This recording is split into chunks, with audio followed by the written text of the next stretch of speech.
Айтыңыз Марек, құтты болсын майрамыңыз. Айтыңыз Миң баш қой сіздер үшін одан, соғанда. Миң баш. құтты болсын майрамыңыз. Сайфай, қозылар келіп тұрды қараңыздар.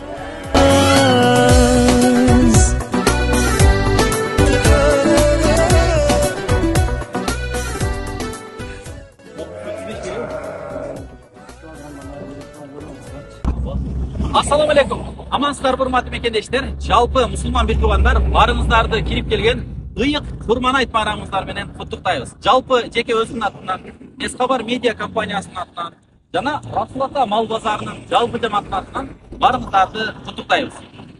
Көңіл бұрыңыздар, егерде Курман айтқа қарата сіздер егерде мал соябыз деп қой қозу издеп жүрген болсаңыздар, Бишкек шаарынын ылдыйкы тарабы Маевка бүтүш жеринде Расул Ата деген мал базар ачылган. Бул жерде бардык шарты бар. Малды алсаңыздар болот, алып күг алып барып сойсоңуздар болот, бул жерде сойдурсаңыздар болот, күг калатсаңыздар болот, кааласаңыздар келбей туруп онлайн сатып алсаңыздар болот. Онлайн сатып алып эле кайра этин де сиздерге жөнөтүп коет. Дарегин өтөйлүп, дарегин айтып, анан буюрса сиздерге мал базарды видеода үзбөй буюрса сиздерге иншалла мал базарга чейин барган жолдо көрсөтөбүз.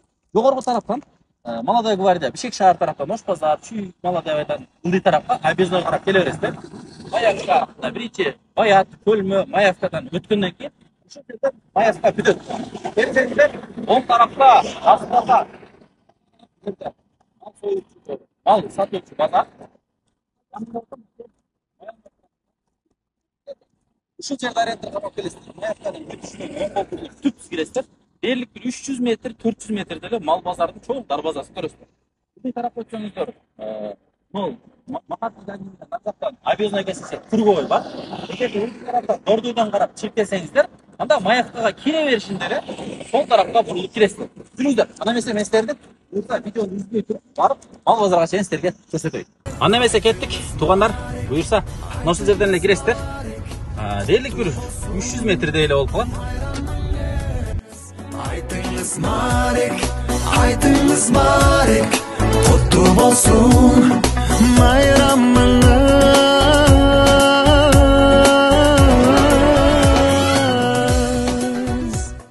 Сіздерді мынакей чоң болып мал базарының ешігіне келіп тақаласыздар. Бисмилля деп келе береміз. Келіңіздер. Мына бұл жерде парковка мәселесі тағын өте кенен екен. Парковка мәселесі кенен, сойып беру жақтар да кенен, иншалла. Мынакей урматтуу мекендештер, буюрса кой базарына да келдик. Бул кой базарды көбүнчөңүздөр байкабай калышыңыздар мүмкүн. Ошондуктан сиздерге даректи ошо жолдон бери түшүндүрүп келдик. Бул жерге киргениңиздерде эле мынакей навесы катарынан тизилип, буюрса Курбан айтка козулар, койлор даптаяр. Союп берүү кызматы, тандап берүү кызматы, багып берүү кызматы баары бар экен. Бул жерге келесиздер, Илгиз байке өзүнүн жамааты менен ушул жерде шериктери менен ушул жерде кой базарда буюрса сиздердин кызматыңыздар. Андыктан бир жылда бир келе турган Курбан айтка ар бирибиз жакшы ниет кылып, ар бирибиз бирден козу болобу, кой болобу союп берүүгө аракет кылайлы. Мына ушул 3 күндүн ичинде эт жебеген адам калбасын иншалла. Кандай дедиңиздер бул бата тилекке? Андыктан бишкектиктер, Чүй облусундагы мекендештер базар тандай албай, кой каякта сатат, кайсыл жерде арзаныраак же болбосо кайсыл жеринде сервис жакшыраак десеңиздер, дал ушул Расул Ата мал базарына карап келе бериңиз. Ассаламу алейкум.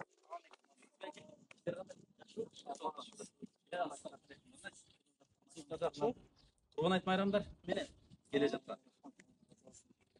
байкелерибиз кызматка чакырып, мынакей буюрса сиздерге жакшы бир жаңылыкты көрсөтөлү деп турабыз.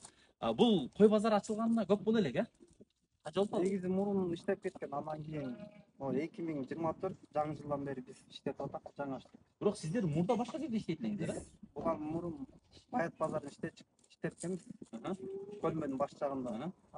Баяттын аркасында мал базар бар, да? Мал базарга. Азыр бияка көчүпсүздөр. Бияка көчкөнүбүзгө 5 ай болду. 5 айдан бери иштейт. Жакшы. Бул жагы Озерный, бул жагы Дордой, Нижний тарап, Нижний Чүй, бул жагы Мраморный, бул жагы Кант, бул жагы Сокулукка жана безден келип деле кирип алып кетсе болот экен. Шаарга удобно мынакей. Кеч Дордойдон кайтканда деле келип алып кетсеңиздер болот, күндүз деле келип алып кетсеңиздер болот. Канча иштейсиздер? Канча саат күнүндө? Күнү түнү. Күнү түнү. Машалла. Мына вариант сиздерге. Туугандар, түнү 11-де мал базар жабылып калды экен дебей, сапардан кайтып келсеңиздер дагы түнү күнү иншалла ушул жерге келсеңиздер, Илгиз байкем, бул киши болбосо шериктери, бул жерде байкелдер бар экен, тактырлар. Мен болсом балдар бар. Бүт тандап бере берет. Кезде Негизи ачыгын айтканда, мал базарга барып, же болбосо мал алууга аябай убакыт болбой тартыш болуп кетет. Ошондуктан жумуштан кийинки убакыттарда да келсеңиздер болот. Негизи мен да бир курбандык алайын деп атам да, иншалла. Ушул жерден тандайлам да. Кандай дедиңиз? келиңиздер ошо атайын урман айтса деп. Жүрүңүздөрчү, сиздер менен чогуу көрөйүнчү. Анан, туугандар, бир нерсени сиздерге эскертип айтып коелу. Буну сиздер дагы клиенттерге келгенде айтып коюңуздар. Курбан айтта төмөнкү малдар жарабай калат. Мисалы, кадимки эле койдун кулактан 3 бөлүгүнөн 2 бөлүгү кесик болсо, мындайча айтканда бир эле бөлүгү калган болсо, бул жарабайт. Арык өлүп калайын деген арык жарабайт. Оорук жан жарабайт. Аксак жарабайт.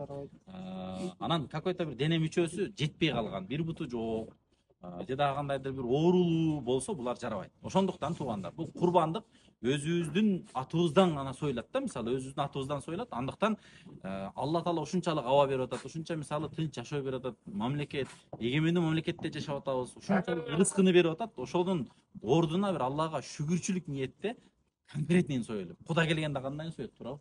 Андан да семизин алып чык дейт. Курман айтса. Курбан айткандыктан Туура, туугандар. сиз айткандайларды биз атайын курман айтка чогуу салып бердик. Атайын мусулман бир туугандар кыргыз элибиз үчүн иншалла. ошо курман айтма специально ошондой жакшыларын алып келдик. Жакшы. Бул жерде азыр ар бир короодо мына бир 50% азайып калыптыр. Сатылып ататпы дейм, Сатылып атат, алып кетип аткандары бар. Азыр жайытта да бар. Бирок курбан айт күнгө ушул жерге келгенде толук мал толуп турат. Анан Запаста азыр жайылып атат биздечи малдар. бар, келет. Дагы келет да. Жакшы. Анан урматтуу туугандар, койдуку 6 айлыктан өйдө болуш керек. Анан мисалы кээ бирлер болот, 6 ай өтө возраст кичинекей арык болуп калган, алар да жарабай калат. Ошондуктан 6 айдан өйдө. Азыр мен бүт ошолорду көрсөтөйлү, шартына туура келгендер да, бисмилла деп. Келиңиздерчи бери. Жерде. Бисмилла деп. Ушул короодон тандайынчы мен. Келиңиздерчи бери. Мон эшти жаап койчу. Кана турдайчы. Так, бааларыны мен сурайын, примерно айтыңыз, Мыналар 6 айдан өйдөбү? Жок, бул колдо бул. Жарабай калат, Мо кичинекей. Булардын баазы курмандык болбойт, мындай эле конок тосконго алып кетчү. Сыйга боло берет. Сыйга. 8 миңден 11-12 миңгече. Майдалары. Майдалары. Курбандыкка жарабагандар. Курмандыкка жарай тургандар, мисалы, мунулар 1 жарым жашарлар. Козлар да бар да бирок, Козлар да бар арасында мындай. 6 айдан жогорулар. Семиздиги мына кабыргадан билчү эле. Кабыргадан, карчыгадан машина. Кандай экен азыр? Орто? Бул орто, мисалы, курмандыкка жарайт. Канча айлык ушул мисалы? Бул 1 жаш болуп калган. 1 жаш болуп калган. Болгондо өзүнүн породасында кичирээк. Будан бул сыяктуу эле мына нолар тур. 1 жаштыктар, бирок? 1 жаштыктар. Бул узун экен, чоң. Ушулар канча мисалы? Ошо 1 жаштыктар дейли, мисалы ушулар. Бул 13 миң сом. 13 миң сом. Жакшы. Сонун Бул уже средний. Чоңурактары 15-17ге чейин кетет. Курмандыкка жарагандарда. Илгиз аба, бир нерсени тактап коеюн. Ушулардын арасынан, могу короодо койлордун арасынан курбандыкка жараган 6 айлыктан өйдөсү минимум канчадан башталат? Минимум арык семизде жараша. Жукарак болсо, 12 миң деле бар. курбандыкка жарайт, бирок возрасы, Жакшы жетет. Жана айткандай. Ден соолугу жакшы. Болгондо эки бир аз 5-6 килограмм менен разница берип калат. Арыгыраак чыгат башталат, Жакшысы 20 миңге чейин кетет. 20 Чоң, эми чоң Козулардын дагы, жок, козу эмес, ушу алар чоң бойлор, весовой бойлор жана. Демек, курбандыкка жарагандар 12 миңден башталат. 12 миңден өйдө кетет. 15, основном бизде 15-16 миңге кадойлордо бүт жагынан дал келет, эти да жакшы, сиз айткандай. Чөнтөкөдөн жакшы. Чөнтөкө да жакшы. Анан бул жакта сиздерде союп берүү кандай? Союп берүү. Союп берүү бүт шарттары бар. Клиенттерибиз келет, жерден келет, мисалы, моун кандай, бул канча? 16 миңби? 15ке болобу? Болот. Солай келди бересиз, болду. Клиент берген акчасын санайт, малдарыбыз бар бул жерде. Келет, койду алат, койду алып барат. Сойдуруп, пакетке салып берет. Союп, башын көзүп салат, ичин жууп тазалап, казанга салып сатат. Бир нерсе жок, мен алып кетем, үйдөн соям десе, бутун бул жакшы. Так, азыр бу жерде бойняда примерно канча бала иштеп турат азырынча? Азыр Курбан айткан сырткарынчы. 4-5 бала, 6 балага чейин иштейт. Курбан айт күндөрүчү? Курман айт күнү масса көп болот. 20 баладан 40 балага чейин келет. О, шарт бар. Шарт бар, бүт шарт менен. Жақсы. Соны, мынакей сіздерге керекті маалыматтарды буюрса сурап билип атабыз. Демек, туугандар, 12 миңден бияғы 20 миңге чейин расчет алып келе берет. Чоң кой алам дегендер 17, 18, 19, 20 миңге чейин. Кете берет. Орто ала тургандар эми 15, 16, 17 экен да примерно. Жақсы. Так, бизге да бир неме тандайлычы. Мындай бир. Мына канча мисалы мына?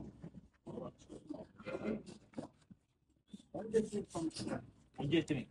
Бирок чоң экен бул, а? Канча жашта? 1,5 жашар. 1,5 жаш. Немеси дагы сонун экен, э? Анан эмечи? Менде мисалы кармаганга жай жок да бакта. Берде шаар болгондо көйлөк. 2-3 күн бар да. Так үйгө турат кеп. Келет содалашып, баарын чыгарып, номер басып, шерек алып коет. Айтка чейин Ээн салып коесуңар, э? краска менен номер басып коебуз. Айтка чейин биз берде багып беребиз. Ал багып бериш канча сом болот? Ал бекер. Машалла, мына сіздерге шарт. Туугандар, менде азыр мисалы шарт жок, тандап коюп, алып коюп кетсек, багып тура бересиздер бирек. Болот. Так, номер басып Чарчы. Мисалы жок. 17 миң кулактарчы? Кулактар бүтүн экен. Так. Епсам нормально мындай. Буйрукта бар экен, а? Мына, негизи Алла Таала берген ден соолукка, Алла берип аткан бизге мүмкүнчүлүккө биз шүгүр иретинде ушундай жакшы курбанчылык союшубуз керек. Буну баягы сиздерге баягындай көрмөзүп, деп эл көрсүн эмес, мен эми сиздерге шариаттын, диндин сөздөрүн айтып атам, андыктан мына ушул койду иншалла. Так, баалашайлычы, 17 дейсизби? Ооба. Канчага болот эми мисалы? Муну 16 миң кылып берейин. Кичине түшүрдү. Түшүргөндөр сиздер эми эл кызмат. Мен бир бааны айтайын. 15ке болобу? 15ке берип. Негизи адам өйдө сатылат эми сиздер баягы эл кызматында жүрөсүздөр. Сиздер үчүн 15 миңге берейин. Курмандын урматына элдерге деле биз өтө кымбат сатпайбыз. Ошондой кылып берейин. Энди эмне кылып салабыз? Канча номер коебуз? Номер жазабыз да. Аха. Анан үстүнө да номер жазайын. Так, мен жагына жазып коеюн.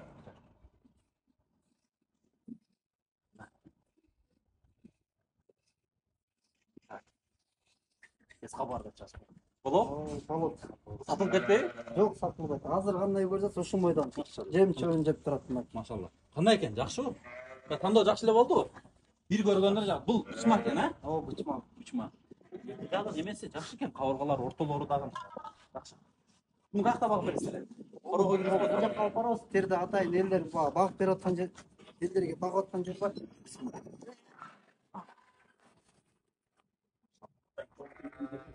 Соны. Келиңиздер, биз улантып берели. Ишти деле тез оңой жүрүштүрсө деле болот.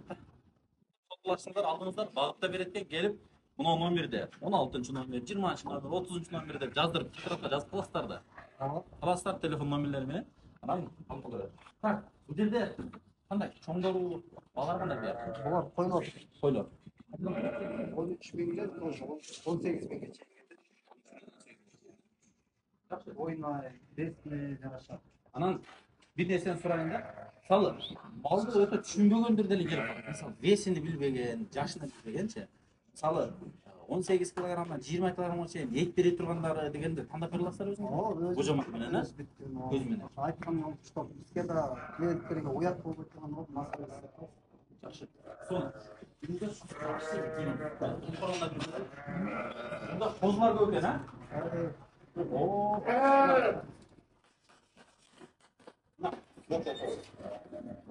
Мына өтө сонун. Мисалы 6 айдан өткөндө 8 ай, 7 ай барбы? 6-7-8 айга чейин бар. Канча басып турат? Булар 12 миңден 15 миңге чейин кетет. 12 миңден 15 миң. Весине карап. Весине жараша да. Но, например, 12 миң сом. 12 миң сом. Жакшы. Мына курбандыкка сонун. Вариант өтө сонун. Канча килограмм болот ушулар? 20 килограмм тегереги да. 20 килограмм тегерек. Мына ошондой да дагы бир узунураак. Куйруктуураак керек десе, мында куйруктууларынан дагы тоголойт экен. Бирок булар 1 жашка чейинки козулар, а? Бул 1 жашка чейинки. Бул, например, Бұдан кішіректері да мына мына қолға жүреді. Мысалы, мұны жарып айтты ма? Точно дейсің, мына Бұлар қарасаңыздар. жарайды. Мына. Баяғы бағлан үчір екен. Құрманлыққа болмайды. Өнімді 8.000 теңгеден сатылады. Қонақ тосқанға сойып жегенге қонаққа болмайды. Эми келип ушул байкелер менен сүйлөшүп, көрсөтүү ушулардын айтканын аласыздар. Анан 6 айлыктан ылдый алып алып курбандык сойдум десеңдер, курбандык өтпөй калат. Себеби шарият ушундай, талап ушундай. Андыктан 6 айдан өйдөдөгүсүн аласыздар. Жанагы өйдөдө айткан шарттарды бүт карап туруп, аксабаган, оорубаган, кулагы бүтүн, ден соолугу жакшы мындай жашап аткан тиричиликтеги койду алыш керек да. Жаңада bir байке келіп, 2 қой қордыр деді. Ақшасына қарап арзан алып. Ол үйден кетеді, үйден сөйлеп. Салып кетіп отқанын айтты да. Оларды жақсы жеткізіп, неге кетеді? Мен құрманды қарайды, байке бұларды жеткізіп тәші. Анткені жаңа жаш көзін алды. 11.000 сомнан шығып. Олар уже жақсы келбейді. Анам айттым, жақсы келбейді. Құрманды қарайды айтпайды. Мен ошоны айта албай қалыппын машинада. Келіңіздер, соғанда. Келіңіздер. Мына, мияқтада қол жүзі, жүйлері алғаннан дапты еті көрінер отырады. Құрман айтқа атайын. Мына, машалла. Пай, ох,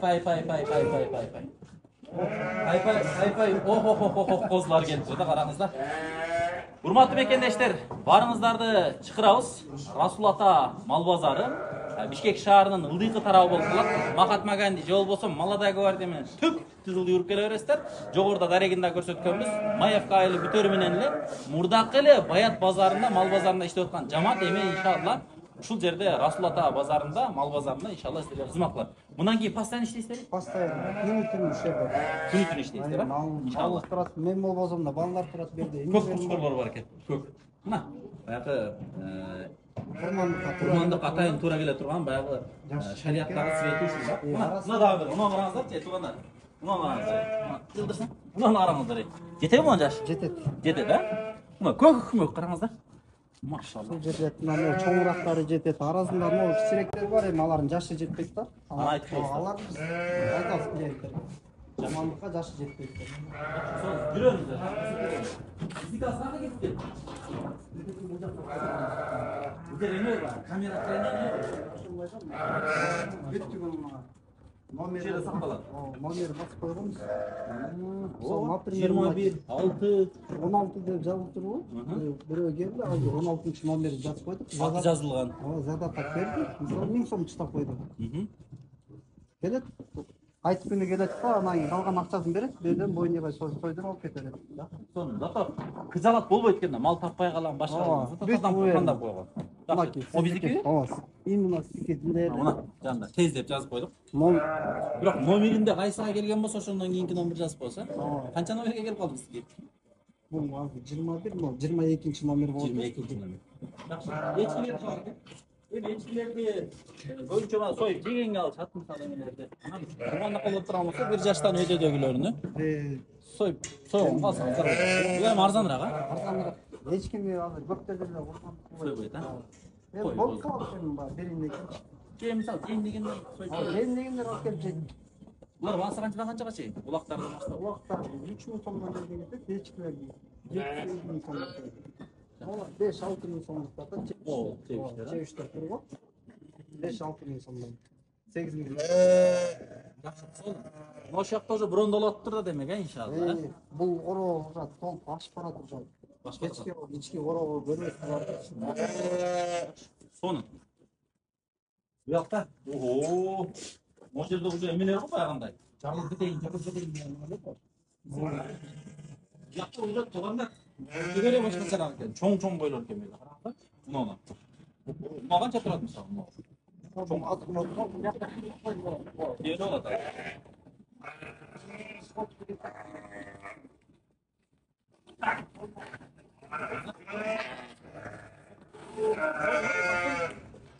Канча турат? Чоң бойлор. Булар 20 миңден 25 миң сом. 20-дан 25 миң. Мына бирок 35 берет. Килограммдан берет, чоң бойлор барчы. Басына жараша эле берет деңиз, а? Биздики ички алат. Бирок эми туугандар, эт жебей жүргөндөр бар, кыйналган жетим жесирлер бар. Ошондойлорго да алып барып союп, көчөңүздөрдүн башынан таркатып, же болбосо бир айылда ошондой эт жебей кыйналып жүргөн колу жукарак адамдарга Алланын жолунда Алланын атынан союп иншалла. Алла үчүн союп деген алып барып жедирип койсоңдар болот. Мына 40 килограмм болсо примерно 50 килограммча берип коет да. 50 килограммча. Демек бир 20 үй бүлөгө эт көздөй. Жакшы көз тийбесин. Машалла. Булар жакта бир кичинерээктер экен могу бирок. Кичинерээктер бар. Негизи жайытта да жүр азыр көп малыбызчы. Булар кичиреги бар. Андан чоңурактар ушулар да. 17-18 миңден доллар максимум 20 миңден өтөт. 25 келет. Аркандай клиенттер бар. Эң чоң жер дамал союнда келет. Ошондолор келип мага эң жакшысын берип ада. Ошондо сабат берем деген клиенттерге да. Икан урматтуу мекендештер, баалары курбандыкка союла тургандар 12 миңден 20-25 миң сомго чейин. Эми 20-25 миңдери чоң кочкорлор болсо, 12 миңден 20 миңге чейин бозурасына жараша, этине жараша козуларды, койлорду соңдар болот. Бойняны бир көрөйүнчү. Бул жерде кыскасы вариант көп экен. Жетишип калыңыздар. Видеону көрөрүңүздөр менен.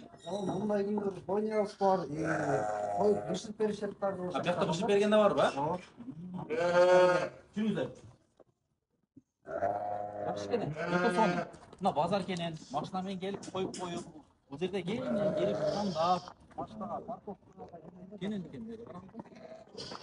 Анан этажда жашасаңыздар туура малды эртелеп алып койсоң, балким курбан айт күнү 500 миң сом кымбаттап кетсе, ушундай баада болот. Ушундай баада болот. Келип, эми выбор болбой калышы мүмкүн да багышта. Мал азайып кетиши мүмкүн. Кел, ана тыгын өтө көп болот да, эми жерде адамдар толтура келип, баягы не деп коет? Содалашып аткан, башка болоткан үй алып анан ала албай калбай, эртерээк келип брондоп койсоңуздар да болот экен. Демек, брондош боюнча мен түшүнүшүмчө задатка берип койсоңдар болот экен. Ооба, 1000 сом, 5000 сом ар ким каалагандай берип коет. Жет полный акчасында. Полный деле расчет. Жакшы. Сону. Основном ошо битке акча берип атагы жабат, пустагы жабат. Азыр бизде бул факт көбү.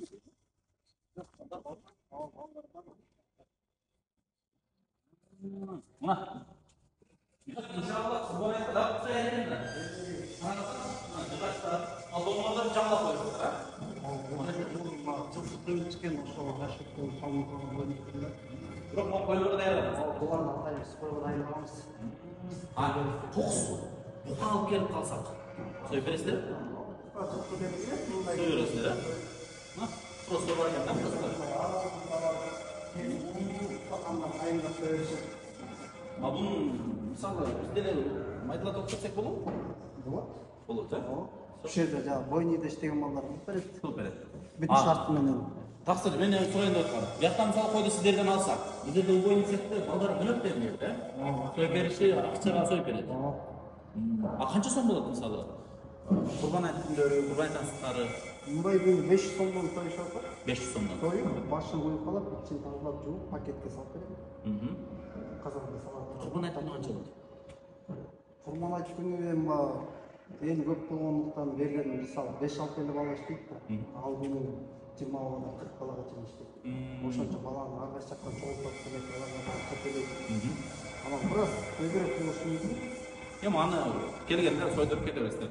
Суусу бар экен, жууп берет экен, илетин жери бар экен. Ээлери кетерде туруп эле бата кылып эле өзүнүн күнү беден сойдуруп алып кетет экен. Мына как раз кулла тарапка карап турат машалла ошол жерден жатып союп шарт бар экен. Бияка кулдалган болот экен, Жакшы. Сонун. Демек 24 саат бою иштей бересиздер. Бир жума толук иштейсиздер, э? Суббота сене бүт иштейбиз. Күнү иштейбиз. Машалла, жакшы экен. Расул ата базары. Мен ачыгын айтсам тууганда, бул базардын мен афишасын да окугам. Кире эле келем. Бирок мындай чоң базар деп элестеткен эмес элем да. Бишкектеги эң ири чоң базарлардын бири экен. Андыктан эгер биле элек болсоңуздар, ушул видеону туугандарыңыздарга, группаңыздарга бүт баягы курбан айт менен куттуктап кимдерге жөнөтсөңүздөр, баягы жөнөтүп статустарга бар жокко коюп коюңуздар. Ошол адамдардын курбандык сойгон сообу да сиздерге тийсин иншалла. Андыктан курбан айт маарек болсун баарыңыздарга, кирип келе жаткан курбан айт 3 күн иншалла мусулмандардын майрамы. мындайча айтканда душу соның майрамдайлы. Не дедиңиздер? Ар бириңиздердин үйүңүздөрдө кой, козу, кочкор союлсун. Барыңыздардын үйүңүздөрдө курсанчылык болсун. Алла таалам иншалла баарыбыздын ушул Курбан айт майрамыбызды марек кылып, иншалла сиздердин да содаңыздарды берсин. Мынакей, тез кабар элдин кызматында деп чакырды эле. Иншалла сиздерге көрсөтүп коюп атабыз. Жакшылыкты бир жеткирип коелу деп атабыз. Бүт таксыр балдар иштейт экен бу жерде. Мал саткан балдар да бүт баары реализовать этип жетишет да бар. Ооба, жетишет. Азбы балдар. Жок, Курман айтка атайын балдары келет. Өзүбүздүн бир Командалар. жамаат со. Кыскасы, бизде иштеп жетет. Бүт жагынан келип. Кылатын клиент келсе, бир эч чубара болбой, оюндагыдай болуп малды алып кетет. Каласаңыздар сойдуруп кетиңиздер, каласаңыздар пакетке салып, тирүүчө үйгө алып барып өзүңүздөр сойгоңуздар. Айырмасы жок. Кээ биринин шарты бар, кээ биринин шарты жок. Андыктан келип барыңыздарды ушул жерден күтөбүз. Курбан айт күнү эле эмес, андан башка күндөрдө деле келип ушул жерден жакшылыктарда кой козу алып союп, кудаңыздарды, туугандарыңыздарды, досторуңуздарды узаттыңыздар. Эми азыр элдин бардыгында алхамдулилlah токчулук, жаманчылык байганда ачык-ачык заманда эмеспиз. Андыктан колунда бар байкелерге мен эфир аркылуу кайрылмакчымын. Чындыгында бир жылда бир келе турган майрам. Эми сойгон союп берип атат. Бирок сиз дагы союп бергенге аракет кылыңыз, ниет кылыңыз. Ар бир амал ниетке жараша дейт. Андыктан ниет менен буюрса иншалла соя албай калсактан Алла таала союп берди деген соону берет. Сойсок буюрса соонун 2 эсе көп бермекчи. Андыктан сиздер дагы мына ушул кедей, кембагал, жетим жесир, ушул эт жебей калдык деген адамдар бар. Мисалы эл аралап жүрөбүз. Чындыгында ушундай адамдар, муктаждар бар да. Андыктан эгерде ошондой адамдарды тааныган билгендер болсо, алып барып кой, бир койду эмес, балки бир койду 3-4 үй бүлөгө, 5-6 үй бүлөгө, 10 үй бүлөгө берип койсоңуздар, 3 күн буюрса ошолордун үйүндө майрам болот. Ошолордун балдары сүйүнөт демекчи. Андыктан барыңыздарды жакшылык амалга чакырабыз. Курбандык сойгонго ар бир эрежеге жеткен, жашы жеткен эр жигит болобу, апалар болобу, эжелер болобу, өзүңүздөрдүн атыңыздардан сойгонго аракет кылыңыздар. Аллах үчүн өзүбүздүн атыбыздан сойгонго аракет кылайлы. Андыктан бу байкелердин ишине ийгилик, иншалла. Өтө сонун экен, мал базар чакан, кой жетиштүү, могу жерде агы 300 баш бар окшойт, Ооба, 300 баш бар. Жайытта да бир 600 баштайбыз бар, общий бир. Курбан айтта жеткизесиздер. 1000 баштар. Иншалла. Мына 1000 баш кой сиздерди күтүп атат, туугандар. 1000 баш. Анан азырда айтып койчу нерсе, техниканын заманы окуп номерлери бар да, чалат телефондан, WhatsApp менен. 15 килограмм же 20 килограмм тегереги керек. Сол ошондой малды тандап беребиз, биз телефондон көрсөтүп эле. Союп салып берели деп Дембарктан да кошот. Машалла, туугандар, караңыздар. Жаңы жылдан кийин ошол немелер, ошондой клиенттерибиз көбөйдү да биздечи. Келип кеткен убактысы жок. Ооба, келип кеткенинге убакыты жок. Чалат 20 килограмм тегереги керек мага. Тушкасы дейт, Ооба, тушасы. Телефондон чалып видео кылсаң көрсөттүм, анан 20 килограмм берет, 15 килограмм. Ушундай дейбиз. Азыр ошондой клиенттер көп болду да. Машалла, анда сиздерге өтө жакшы жаңылык экен, туугандар. Мен үчүн аябай сонун жаңылык. Атыңыздарды айтып, Курбан айт күнү атыңыздарды жаздырып, Баланчаев баланча акчасын жөнөтүп, канча кой десеңиздер, сүрөтүн тартып, бу жерде союлса союгондагы тартып WhatsApp'тан айдап коесуз. Биз да уят болбогудай ошол 20 килограмм деди, ошондой 20 килограммды койду, базынчасы. Чтоб ал клиентке да биз да уят болбогон болчу. Жакшы. Келе албаганыңыздар ушинтип сойдурсаңыздар болот экен. 10 койбу, 20 койбу, 30 кой сойдурсаңыздар да болот экен. Ал эми эгерде чоңураак бир иш-чара уюштурабыз, бир чоң жерде бир жетим жесирлерге эт таркатабыз, ушундайларга дагы бир эме кылыңыздар дегендер болсо, жеке номерлерге, биздин номерлерди видеонун аягында көрөсүздөр, кайрылсаңыздар болот. Эгерде чоң иш-чара кылып, же болбосо ушул жерден именно Расул ата базарынан биз сойдуруп, жетим жесирлер келсин ушул жерден таркатабыз десеңиздер, биз иншалла кызматтабыз, сөзсүз түрдө келип сиздерди чагылдырып, буюрса иншалла бул Расул ата жамааты менен чогуу бул жердеги иш-чараны, курбандык бир майрамды дагы иншалла чагылдырганга даярбыз. Андыктан эгерде чөнтөгү баягындай байраак адамдар болсо, курбандык соём, жылына мен 10 бука, 20 бука союп коём дегендер болсо, кой соёсуздар, бука соёсуздар, таркатам десеңиздер, мына ушул жерден таркатсаңыздар. Эгерде шаардан бир чоңураак бир иш-чара өткөрөбүз десеңиздер, анда биз иншалла кызматка даярбыз. Андайлар болсо бизге чалып алдын ала айтып койсоңуздар жакшыраак болот. Кандай дедиңиздер? Биз ошондой колу жука адамдарга жарыя берип койгонго иншалла бир жылда бир келе турган майрамыбызга иншалла кызматка даярбыз. Муну сөзсүз түрдө өзүңүздөр менен жекече сүйлөшөбүз. сөзсүз түрдө эгерде ушундайларга беребиз деп калмасаңыздар, биз кызматка даяр болобуз. Андыктан телефон номерлерди биз акырында жазып койдук. Чалып байланышсаңыздар болот. 0505 86 00 11. Бишкек 0558 болсо 0558 86 00 11 номери бул Ош шаары тарап болот. Эгер ал жактан да уюштурам дегендер болуп калса, чалып байланышып тактап биз видеодон көрдүк эле ушундай иш-чара өткөрөлүп десеңиздер, иншалла биз кызматка даярбыз. Кайрыла турган айта турган сөзүңүздөр барбы? Жалпы Кыргыз элинин мусулман бир туугандардын келе жаткан Курман айт байрамыңыздар менен куттуктайм. Алла таалам бирөөсүңөргө бекем иман берсин. Эки дүйнө бактылуулугун берсин. Ойлогон ой максат тілегиңиздерди орундатсын. Амин. Айтканыңыз келсин. Барыңыздардын майрамыңыздар менен, урматтуу туугандар. Иншалла барыңыздарды Расул ата мал базарында күтөбүз иншалла. Жалпы Илгиз байкенин жамааты менен күтөбүз. Келиңиздер, барыңыздар. Майрамда маанайды көтөрүңүздөр.